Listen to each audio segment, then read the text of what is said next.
All right, Bimang. Today is Tuesday. It's April 18th. Welcome to the Dog Walk, presented by Barstool Sports. Here with Chief. Chief, how are you? I'm doing fine, Ed. How you doing? Good, good. It's we had a nice weekend weather-wise, and we got smoked in the face on Monday, which is like what it should be for April, to be honest. Yeah, I'm not gonna lie though. When I looked out the window and it was like horizontal snow blowing in the street lights, I was like, "The fuck is going on here?" I know, but you do. Everyone knows to expect second winter.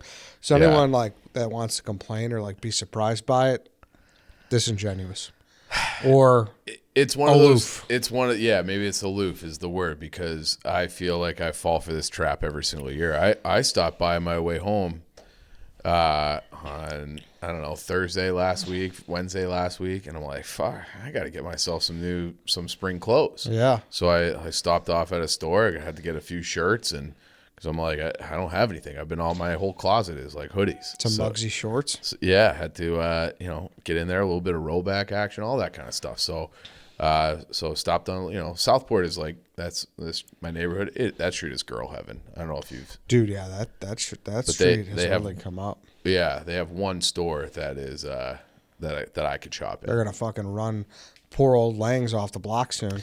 I love Lang's. Yeah, it's great. When was the last time you were in there? It still smells like cigarettes in there.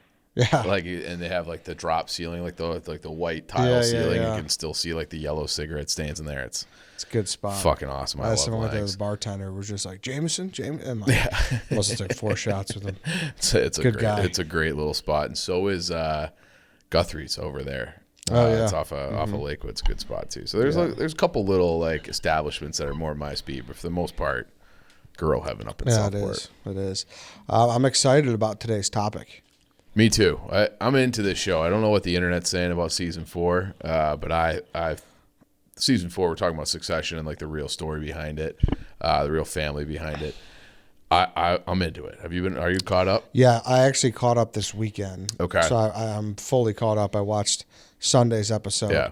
And we'll stay away from spoilers, I feel like, for the most part. Yeah, we could do that. But if you're somebody who's been online, you see how much people are throwing love at this show.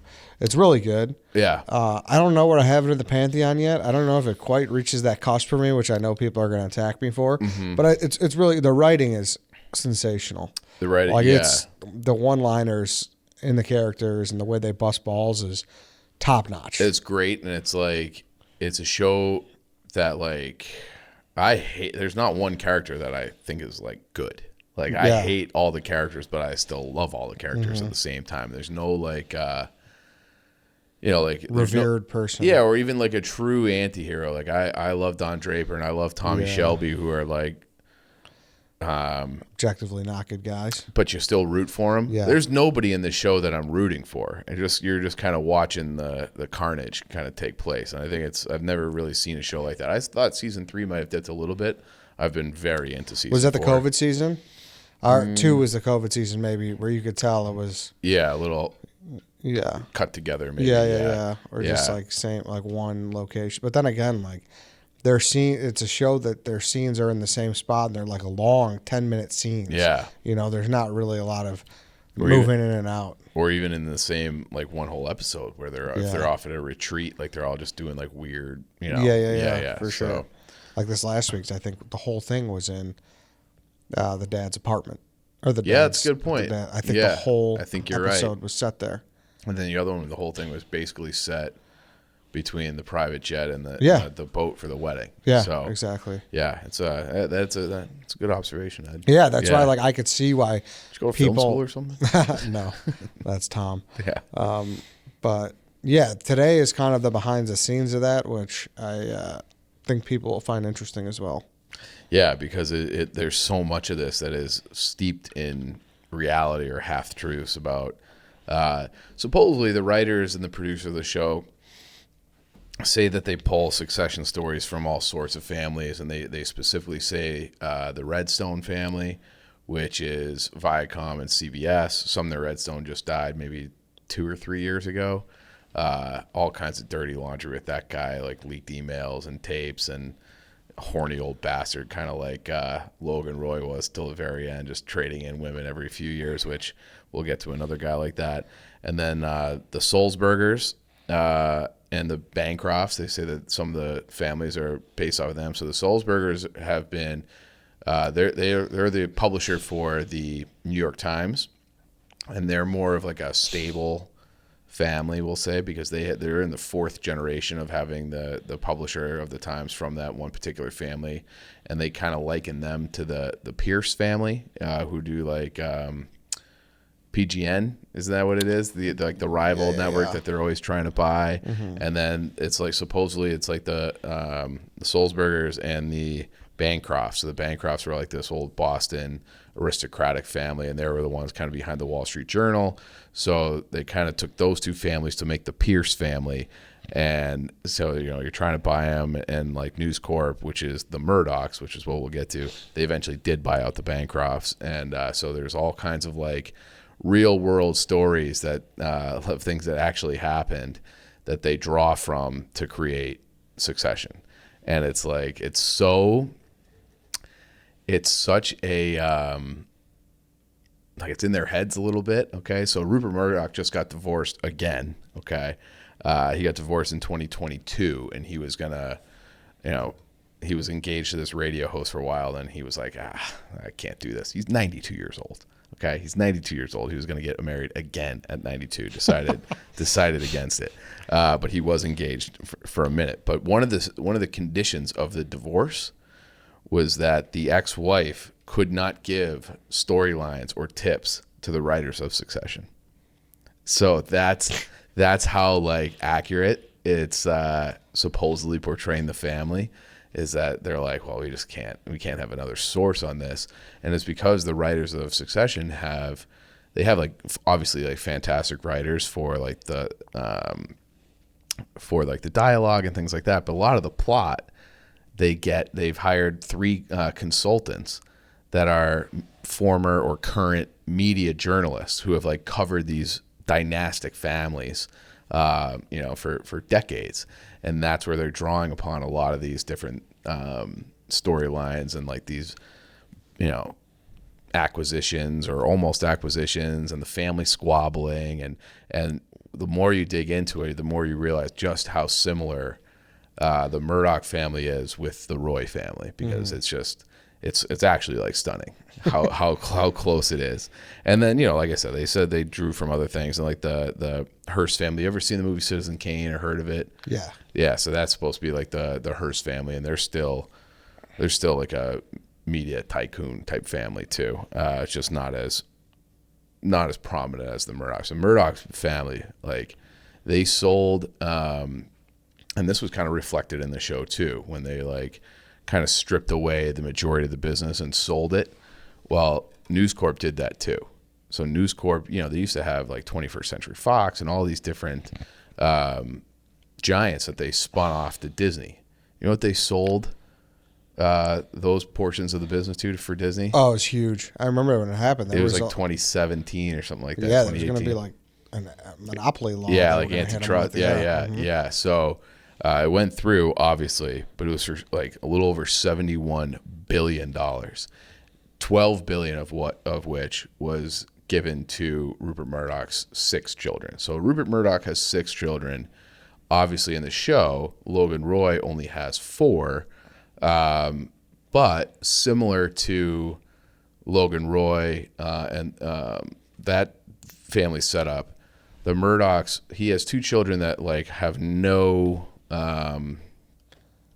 like you don't even really know their names. They're just like, they're from a previous thing. They're just not really involved at all. Then you do have this eldest daughter named Prudence, and people know Prudence, and Prudence, she's supposedly like the Connor Roy, where she doesn't really do anything.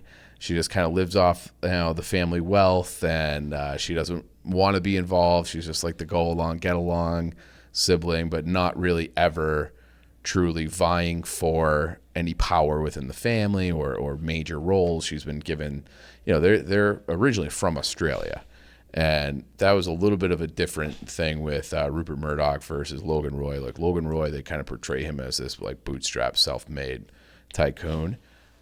Rupert Murdoch's father actually started the business, but Rupert Murdoch is the one who blew it up into this business that you could sell like parts of it, not the whole thing, but kind of like Vince McMahon.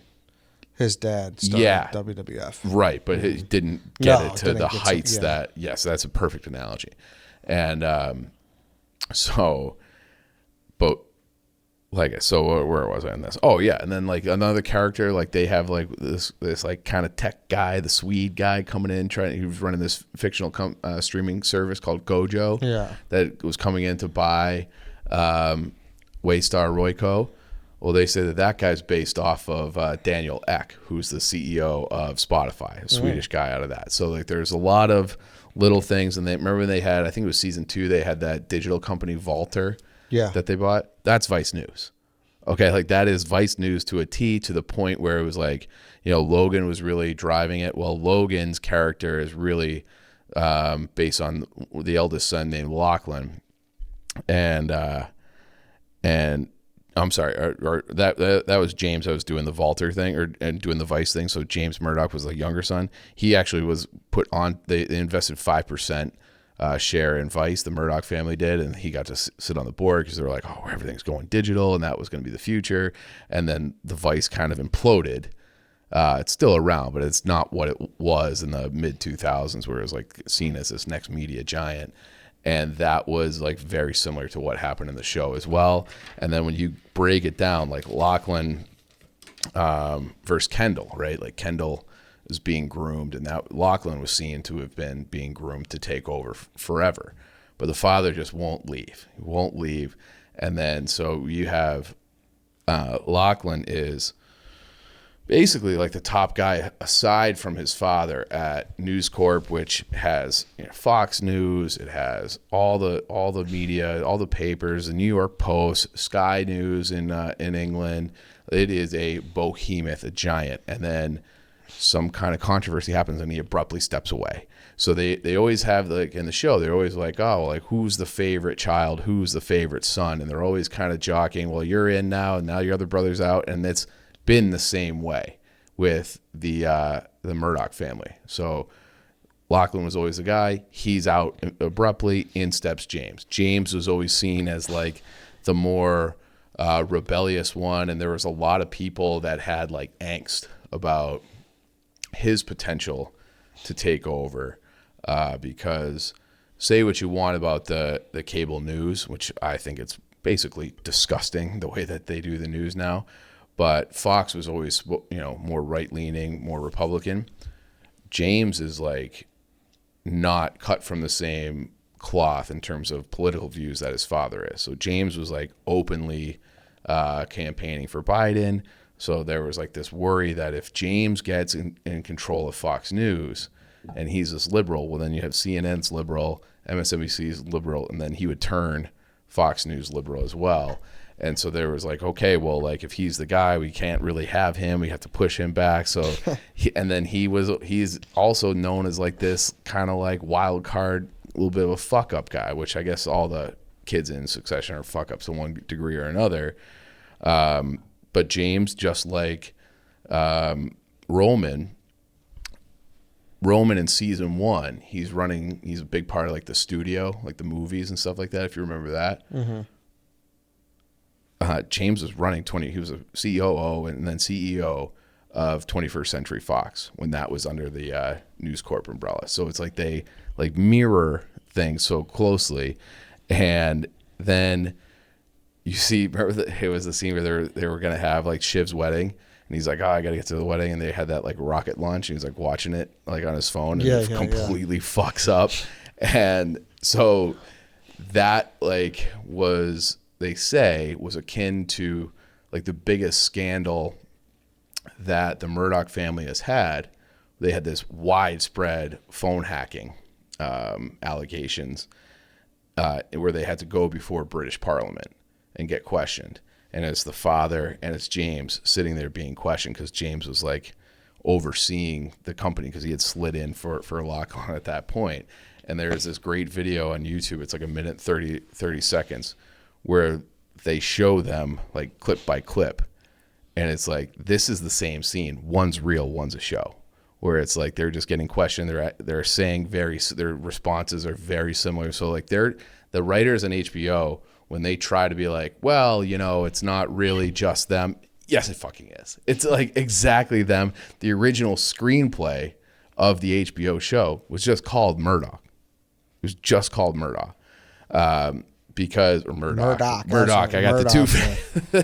South Carolina. Yeah, not the South Carolina people, the Murdoch family, Australians. But that was the name of the screenplay because it was like this dynastic family. And then they were just like, all right, but we can't get ourselves sued. So we have to change the name and say we're pulling from all these different places. But really, it's just more times than not, it's just the Murdoch family. And so that scene was very similar.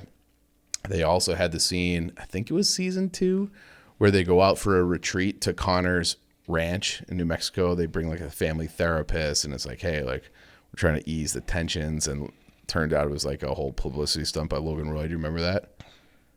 Wait, one more time? Oh, what they had like the pigs rolling around or something? No, that was a different thing. Okay, so they okay. did a similar thing to that too, Yeah. but they had like a family only. So Connor Roy had that like ranch out in New Mexico. Yeah. Oh, yes. And they all fly in, and they're all going to like talk about, air out their grievances and their problems and all that. Well, that really happened. Okay, I do remember this. So that was they did like basically the exact same thing, but it happened at the Murdoch Ranch in Australia because they were like, so it's like so many little stories. Okay. So then after that, like court hearing where it came out that the Murdoch family they're hacking phones and giving out information. They had the highest ranking police officers in Great Britain were just on their payroll. So anytime there was some kind of investigation into, I almost called them the Roys, into the Murdoch family, those things got swept under the rug real fast because they had absolute power. They can control policy. They can control the police. They can control like what, they were like the typical legacy news company, and it's worth so much, but it's also dying, and it's like that kind of thing. And then the father, literally Rupert Murdoch, will not die. He's just out there slinging dick like he always has. And that was kind of the thing with Logan too, where he would like, yeah, he has a second, third, fourth wife, but let's get her out of here. We got this young assistant that I'm into now. So the wife is quote unquote permanently shopping in Europe. Like she's just never coming back. So like there's just these eerie similarities, and there's like these, there's a lot, there's like the big plots of the show. Nobody can ever really prove where that came from, where it's like Kendall accidentally kills somebody. Like there's like whispers about stuff like that, where maybe that's why he had to step away. And the big difference is that the children have never been really able to challenge the real father, Rupert Murdoch. So that's been like a theme where the children he's playing them again, like divide and conquer, because they still have so many shares, but he can't, in real life, the children are just powerless. The father just has them squashed underneath the thumb. Even there is like a Shiv character too, or Shiv's based on a real person too, a daughter named Elizabeth. And just like in the show, Elizabeth never really wanted to be part of that family business, but kept getting sucked back in. So she had like production companies and all these different things that were wildly successful on her own. And you see that in season 1 with Shiv, where she's, running a PR agency and running campaigns for, like the top presidential candidates. Like she's like a power player, self-made to a degree on her own, very well respected, where her brothers are seen as varying degrees of fuck ups. And then the father taps her. Then it was a hot rumor for a long time that it was actually going to be Elizabeth, because she doesn't have any black marks on her name. Like she's outside, she's been successful, she doesn't have the phone hacking thing, she doesn't have any of the controversies that Lachlan had, where they invested in like MySpace and things like that just completely blew up in their face. Elizabeth didn't have any like real big black marks on her record. She just didn't have any like we'll call it like business experience.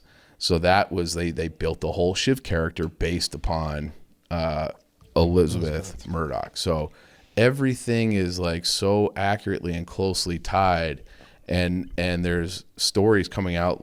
It was like 3 days ago where it's like, who is actually leaking these stories to HBO, because nobody is supposed to know them.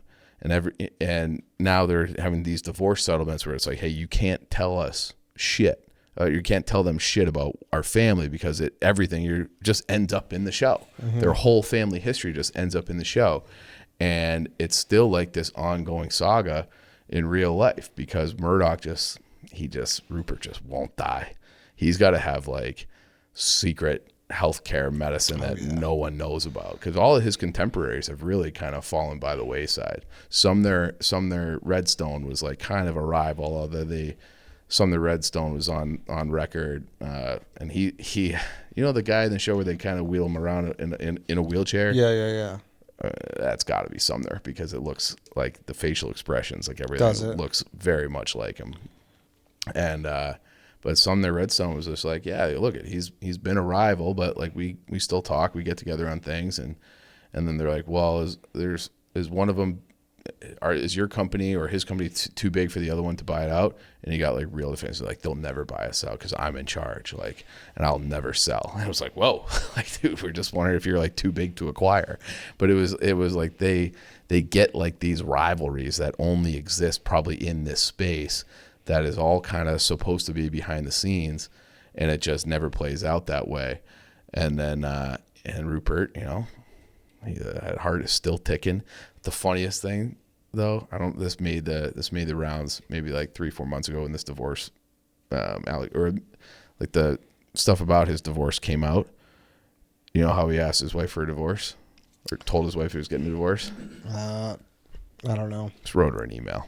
It's like, hey, this has come to an. It was like a paragraph long. He's like, my lawyers will be in contact with your lawyers immediately, but we're getting divorced. Jesus, dude. Yeah, just cold blooded, because he had fallen in love with this radio host woman.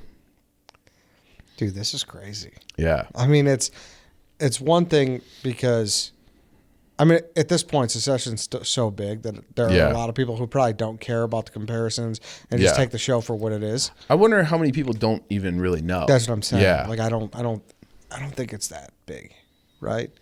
That people don't know the story. Yes. Yeah, I would say. Yeah, I mean, this is one of those things where it's like, I think